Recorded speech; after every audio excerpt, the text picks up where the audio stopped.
नै लोगोफोर खनि खनि मा जाखो आथिङानो लोरिबाय आंना दानिया जि लामनायखौ लायनो थांनायावनो इटायाव गाहेनानै नै बिथिंजायनो एसेबो साखादो इफोर माखाया आरो साजोबखादो आरोना नै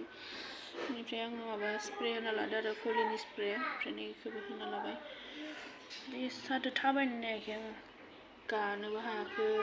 आथिंखौनो लोरिनोनो हायाखै एसे एसे बुदो मा जागोन दा थाबायनोबो हाया